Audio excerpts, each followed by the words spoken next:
her side. Okay, that's fine, Steph. All right, she's gonna be turned onto her ribs, okay? I'm gonna have my arm underneath her armpit, and I want my ribs a bit back, up nice and high, okay? What I'm gonna do is I'm gonna take my top leg, and I'm gonna step over top of her hamstring and drag it back. I start to make my wedge right here, okay? So my knees are clamped around her thigh, okay? So don't worry about the grips too much yet. We'll talk about the grips after. What we're looking to do here is execute our knee wedge like bolo with a roll from the top, okay? So what I'm gonna do is I'm gonna look towards her legs, roll over my shoulder, and when I come to this position, instead of continuing my legs out this way, I'm gonna take them over her shoulder, okay, over her shoulder here, all right? So that when I end, my feet are on the floor, my knees are pinched, her hips are perpendicular or at least at an angle to my hips, okay? That way I can easily make my twister hook here, okay? You guys will know that you've done it wrong if her hips flatten towards the mat and your wedge ends up along the side of her thigh and below her knee, okay? If your right knee or your knee that should be in her hip ends up on the side of her leg, as in not pressing into her quads, and your bottom hook, i.e. like your lever here, all right, goes below the knee, means her hips are flat, it means that we can't expose her hips here, okay? It's not the end of the world, we can always try to recover to leg drag, okay? But what it means is that I won't be able to find a twister hook, okay? I want her hips at a different plane, okay? And I want my wedge up nice and high so that here I can easily find my twister hook, okay? That twister hook is what makes this work, so I can catch in her armpit and make a choking arm, okay? So we'll look at that mechanic afterwards, all right? I just want you guys getting really good at this roll and then finishing with that nice tight lever exposing the hip, okay? So one more time, I'm gonna step over top, pinch my knees, okay? This is where my wedge starts, okay? So my wedge starts early, all right? You're gonna kind of adjust your bottom leg into the crook of her thigh, where her thigh meets her hip, okay, as you roll. So I'm gonna roll here, there, it gets adjusted there, okay? I'm gonna roll. I'm not gonna continue out here because if I continue out here, I'm gonna end up down her leg, okay? What I'm gonna do is I'm gonna change direction in my roll and take her legs, her knee, over her shoulder, okay? See, over her right shoulder. My knees are pinched, my feet are flat on the floor, and that's gonna kind of guarantee that I get exposure of her hip here, okay? And then you guys can practice, take your outside arm, and I want you to make like a frame on the top of her hip. You can reach this hand to her collar, and then you can practice switching to your twister hook there, and then back, okay? And then start over. Show the back taking portion of that, like what we do, you know, what the operation of our hands are, okay? So again, I'm in this position, I'm gonna step, I'm gonna start my roll now. Here, what I could do is I could start to make grips. A really good grip from this position would be one in the bottom leg, one in the bottom hand, and one in the top in the collar, okay? So I can roll over here like so, and then what I'm gonna do is I'm gonna bring my legs here, and then this hand is gonna backstop the hip, okay? I have control of her upper body with my hands, I have control of her hips with my hands, and I have control of her hips also with my wedge, okay? Does that make sense? So then what I'm gonna do is I kind of edge myself towards her back. Sometimes you might even have to put your foot on her thigh to make this leg switch, on her, calf, to make this leg switch. That's fine. Toes are gonna find that twister hook. Then I'm gonna shrimp, okay? So when I shrimp here, I'm shrimping so that now I can get our hips on the same plane, okay? They were on like a perpendicular plane. Now I want them on the same plane parallel, okay? And what I'm gonna do at the same time is I'm gonna extend my right leg and kind of like push her hip into my lap as I also pull up on her collar so that she comes up, okay? She's gonna transfer from the right side of my thigh over top to the left side of my thigh into my lap, okay? When she does, I'm gonna take my hand that's in her pant and I wanna catch an underhook by her shoulder, okay?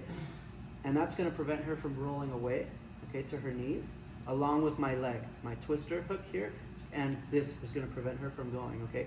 Then my hand that's in her collar is gonna go underneath and make a choking hand, and I go to a seatbelt grip, okay? If she tightens up here, right, with both her legs, I can cross and then stretch, okay, to throw the second hook. And the other thing is that as I'm stretching, I'm always thinking about also fighting the collar, because if she wraps this arm around her leg here, okay, if she wraps that arm, and especially if she gable grips, she's committed both hands to defending the hook, okay? So as I'm trying to stretch, I'm also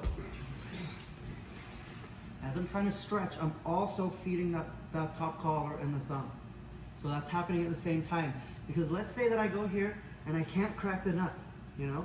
What I can do is I can kick her off and I can start working on my favorite choke, the single wing choke. Okay, so there's a double threat there if she commits both her hands. We haven't really talked about that before, but we can just add that to our drill. Okay, so one more time. Over here, step. I'm gonna make a grip on her bottom hip with my top arm. The far arm is gonna go 4 fingers in her collar, okay? I'm gonna roll over my right shoulder and then do everything I was doing with my legs, same as before. Feet on the mat, using my left hand to push her hip away, okay?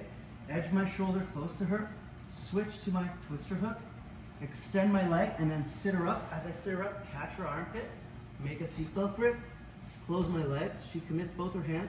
So I'm trying to stretch, but I'm also feeding that grip, okay? So it's one or the other, right? If it breaks, then I got my 4 points. If it doesn't, what I'm gonna do is either go to the bottom collar, right, for my zipper choke, or I'm gonna kick her off my legs without allowing her to roll away. I don't want her to go to her knees here. Okay, I'm gonna kind of sit up like this. I can put my leg behind her. Ideally it goes over top. It doesn't need to though. If I can't get over top because her hands are still clasped at this point, I'll put my other leg behind her head like this and I'll stretch like that, or I'll come in deep like this. Okay, so you guys can experiment with that choke. Sounds good? Let's go 1, 2, not here. What I'm talking about is like so. Like I could go through all of that, or I could just step here. You know what I mean? It's not the technique we're after so much as it is the mechanics of the roll, because what we can do is we can use that idea to kind of recover our berimbolo from a leg drag. Okay, so if I have Steph here in double dart pull, and I execute my berimbolo and she starts making space and I have to go to leg drag, right?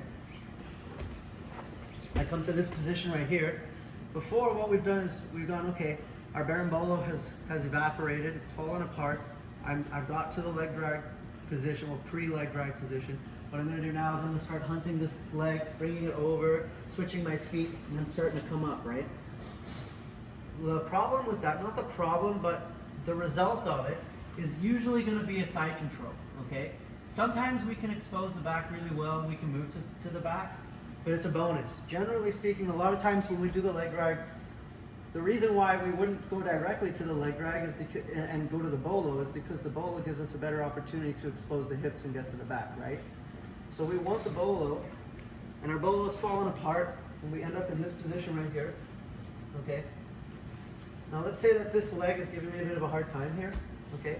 Trying to lift that leg, or you know, it's far away. Like, there are things we can do if it's far away, you know, like kind of control the hip to bring it closer, all right? Or we can come up into a half guard, like, you know, past the guard on this side.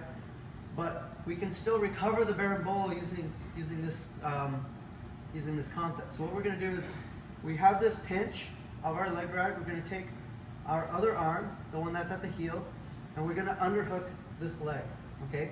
Now because I underhook this leg, I have got really good ability to kind of like lift her hips. You're gonna see that rolling backwards up onto my shoulder.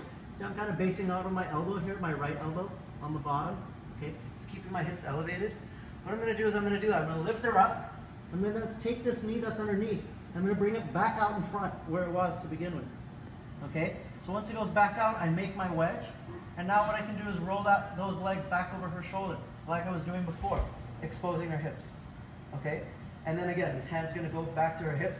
The only difference here is I got two hip grips now, okay? One on the bottom, one on the top, just like I would have if I had a berimbolo, okay? I pull my shoulder close, I just switch my hook, find my twister hook, then come up to the collar, extend her into my lap, catch the arm, make a choking arm, and the rest is history, right? So let's do that again. And because you guys now are all so good at going double guard pull to leg drag, this is a good opportunity to drill at it, right? So we're gonna go here, leg comes underneath, we get to this position.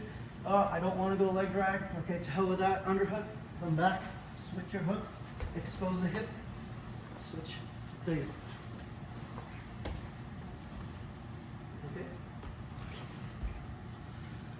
So the key thing the rule of thumb that's going to help you remember like exactly what's going where and when, is that after you get to your leg drag position, call this like pre-leg drag position, I got my wedge. This is a good lifter, okay? So when I have this pinch, this is a good way for me to lift. I'm gonna underhook, okay? It just keeps everything nice and tight. It's gonna help me lift, okay? So I can lift. If you get to this position, it's the leg that's underneath that's gonna shoot out front of the hip to make my wedge, okay? Now, if you're having a hard time with this, you can start by rolling all the way over your shoulder, posting on the mat, coming up to this position. Now we're familiar with this position, so then we're gonna re-roll, exposing the back, getting to here, okay? So you can start like that, and when you get really comfortable with it, instead of coming all the way back up to your knees, just kind of figure out how to get that knee back out in front of her hip, making your wedge, and then take her back over, putting your feet on the ground, exposing her back. Make sense? Okay? Anybody need to see that again? Or are we all kind of understand? Okay, yeah? Okay. Does anybody not know how to get to this pre-leg drag position? We did it for a whole month, so I'm hoping everybody kind of has an idea. Okay, good. So here, I'm gonna go underneath, I'm gonna get to this position. Okay, lift the leg. And what you can do here is you're gonna roll back, looking like over the shoulder that's closer to your opponent's feet, okay? Roll back like this. At this point, I would normally take my leg out to make that wedge.